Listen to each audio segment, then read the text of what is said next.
Olá, boa noite. Está começando mais uma edição do Jornal da Difusora. Hoje você confere os principais destaques da semana. Ações do Programa de Prevenção, doença popularmente conhecida como mal da vaca louca, são realizadas após a confirmação de caso no Pará. Os transtornos causados pelas fortes chuvas em São Luís e no interior do estado. A prisão do autor da chacina que vitimou maranhenses, incluindo uma criança, no estado do Mato Grosso.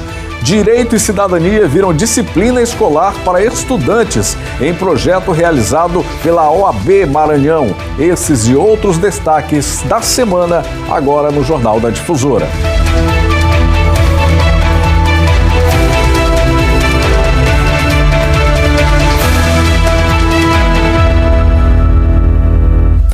A Agência Estadual de Defesa Agropecuária executa ações do Programa de Prevenção e Vigilância para a doença popularmente conhecida como mal da vaca louca, que ataca o sistema nervoso dos bovinos. Este ano, um caso foi registrado no estado do Pará. O caso foi registrado no estado do Pará na última terça-feira. Tudo leva a crer que se trata da doença conhecida popularmente como mal da vaca louca, mas a forma atípica, que é menos grave e não é transmissível. Como se fosse uma espécie de câncer que acometeu esse bovino, um bovino já idoso e que não se alimentava de ração, certo? E os protocolos sanitários foram todos cumpridos, com a notificação da DEPARÁ, a confirmação do caso do mal da vaca louca, e agora foi encaminhado para o Canadá para uma análise mais profunda, para que, confirmado que trata-se de um caso atípico, seja comunicado à comunidade nacional e internacional para que o Brasil possa voltar com suas importações com tranquilidade. A doença cientificamente é denominada como encefalopatia espongiforme bovina. Os sintomas variam, mas também são bem específicos, como ressalta esta médica veterinária. A EB, o mal da vaca louca, ela é uma doença neurodegenerativa, tá? O que é isso? É uma doença com sintomas neurológicos. O animal, ele se apresenta, é muito parecido com o sintoma da raiva. Tá? O animal fica totalmente agressivo, muda totalmente o comportamento dele. Tá? E mediante a sintomatologia, nós fazemos o diagnóstico para saber se está com raiva ou para EB. Se der raiva no diagnóstico, aí esse material é encaminhado para fazer o diagnóstico da EB. As amostras coletadas já foram encaminhadas para o Canadá. É de lá que virá a confirmação ou não da doença. Esse caso vai ser tratado pela Organização Mundial de Saúde Animal, que vai constatar que trata-se de um caso atípico e vai comunicar ao mundo inteiro sobre a situação. No Maranhão, até hoje, nunca houve nenhum diagnóstico de mal da vaca louca.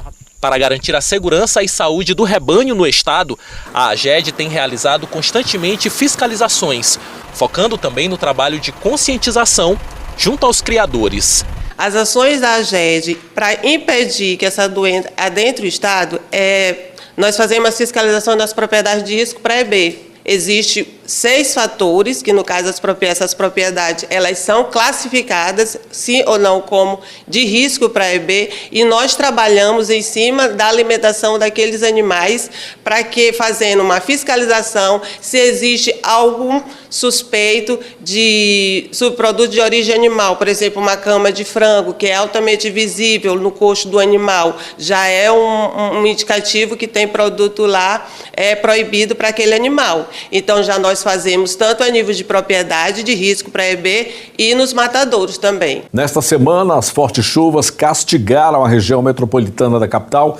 Além da queda do muro no centro, áreas ficaram tomadas de alagamentos. No centro histórico, casarões estão ameaçados, além de preocupação com as 70 áreas de risco já mapeadas em São Luís. Na Rua do Giz, no centro histórico de São Luís, escoras tiveram que ser colocadas em um casarão que fica próximo à Praça da Faustina.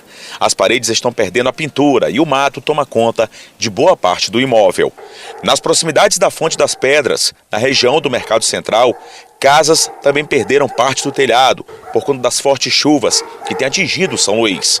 Em um outro ponto do centro histórico de São Luís, flagramos um casarão que está à venda. O estado de conservação também não é dos melhores. Mas queremos dizer que a Defesa Civil do município, junto com todas as secretarias parceiras, estamos empenhados em, principalmente, preservar as vidas do cidadão ludovicense.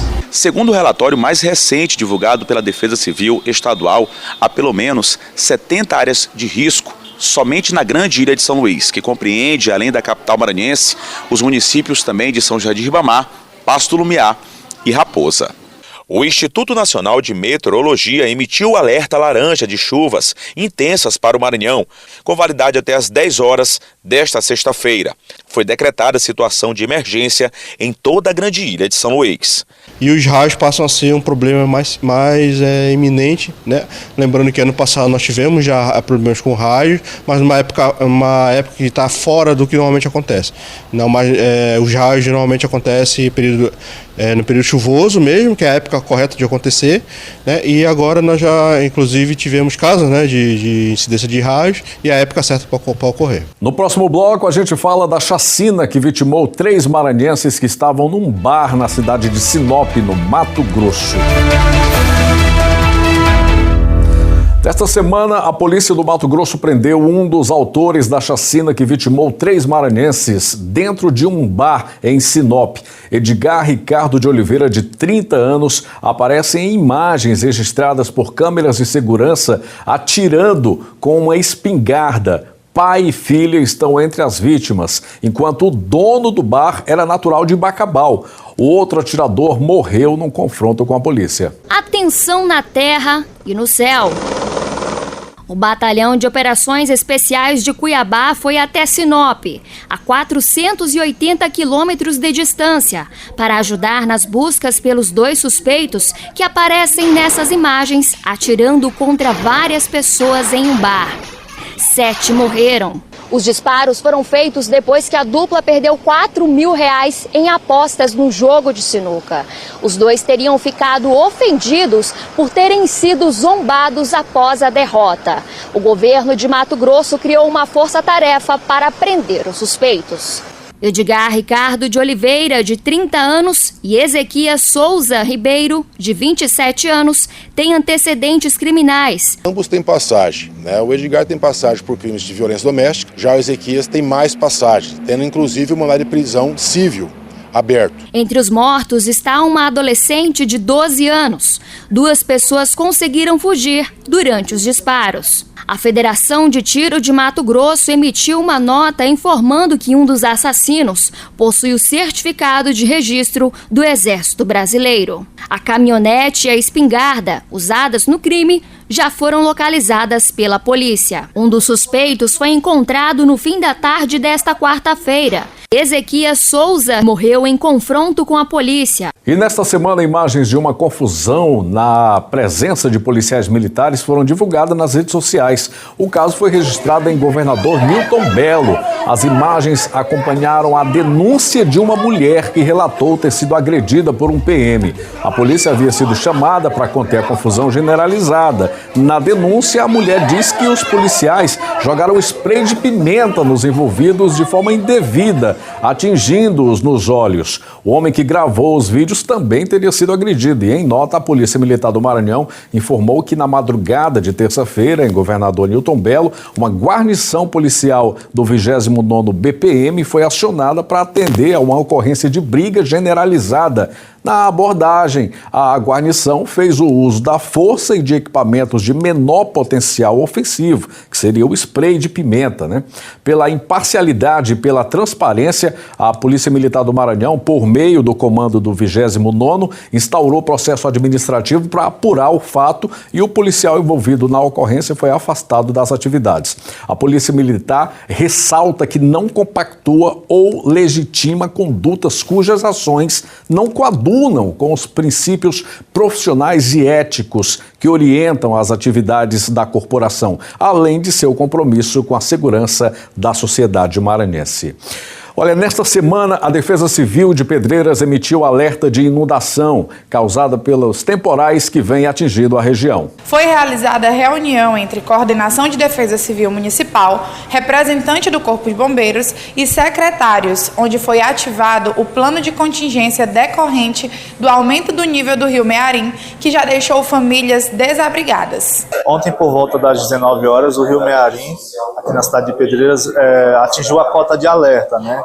Então, disparamos o primeiro alerta ali para a região do balneário da Caema e hoje, por volta das 6 horas da manhã, já iniciamos a remoção dos primeiros proprietários de barraca. alguns residem naquela localidade, a gente fez essa remoção, já se tratando dos primeiros afetados aí por essa cheia no ano de 2023. A Secretaria de Assistência Social, né, ela tem uns pontos importantes no plano de contingência, onde ela faz esse acompanhamento familiar dessas famílias que são atingidas. Né? No momento, nós temos algumas famílias que têm o seu sustento ali e moram também ali na barraca, né, naquelas barracas da CAEMA, no balneário, onde essas famílias elas já têm cadastro, onde a gente estava conversando com elas já para saber se elas têm onde residirem, né, onde elas vão precisar de abrigo, qual o suporte que elas vão necessitar do governo. A senhora prefeita Vanessa Maia prontamente acionou o plano de contingência do município, em sessão hoje que foi presidida pelo senhor Raí, e esse plano ele contém todos os procedimentos e responsabilidades para esse tipo de desastre.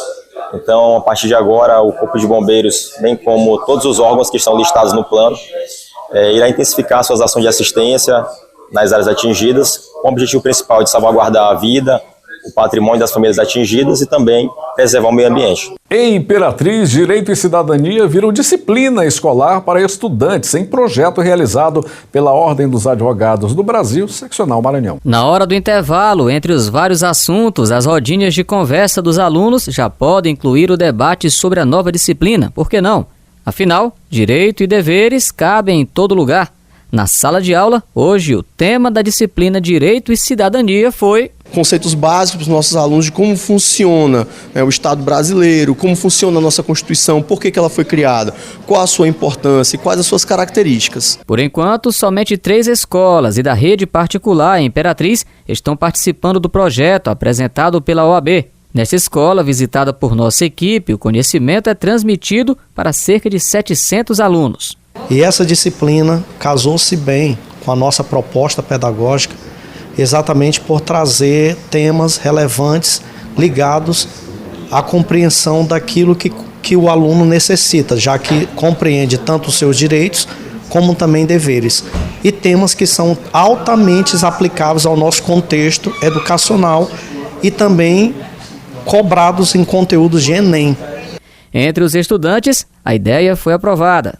Eu estou vendo de uma forma mais específica as questões de direitos, mas eu gosto muito de conversar sobre esse tipo de assunto, de debater com os meus amigos, então já é um assunto que eu tenho uma certa afinidade.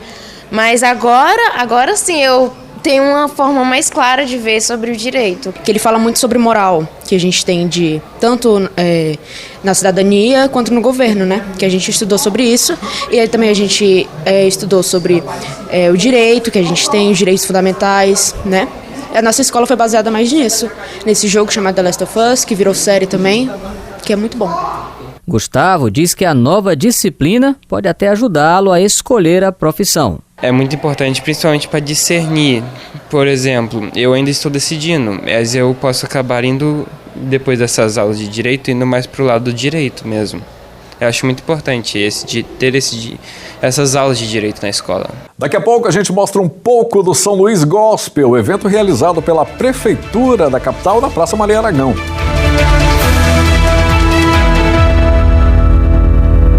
Em Imperatriz, segunda maior cidade do estado, 68 casos de Covid-19 foram registrados no início deste ano, além de um caso de monkeypox. Sobre a Covid, especialistas continuam destacando a importância da vacina. Antônio aproveitou a folga do trabalho na tarde de quarta-feira de cinzas e procurou a unidade de saúde Milton Lopes para a 4ª dose do imunizante contra a Covid-19. Trabalha viajando, então vai para diversos lugares, tem contato com N tipo de pessoa, então a gente tem que estar se prevenindo, né? Em relação à Covid-19, os especialistas continuam destacando a importância da vacinação e os pontos de atendimento sempre disponíveis para receber o público. Não só para que a pessoa não adoeça, né, por Covid, mas também para que a pessoa não venha sofrer as consequências da infecção por Covid, que são as sequelas, que hoje a gente chama de síndrome pós-Covid ou Covid longa. Além da Covid-19 e monkeypox, números da Secretaria Municipal de Saúde do balanço do mês de janeiro revelaram 10 casos de dengue confirmados. Quando der febre, dores pelo corpo, dor de cabeça, dor nos olhos, procurar a unidade de saúde para estar fazendo o exame e saber se é dengue ou se não é, e estar fazendo aí, tomando as medidas, né, fazer o acompanhamento. Esta semana também foi realizado o São Luís Gospel na Praça Maria Aragão, aqui na capital. O São Luís Gospel lotou a Praça Maria Aragão e reuniu grandes nomes locais, nacionais e internacional da música evangélica. Do reggae ao forró, passando pela música eletrônica, o público presente dançou, cantou e adorou. Hoje nós estamos fechando um ciclo religioso envolvendo as religiões evangélicas e num momento muito especial de louvor, de adoração em nome do nosso Senhor Jesus Cristo. E mesmo com chuva, o público ficou aguardando uma das atrações mais esperadas da noite, o grupo norte-americano Christafari.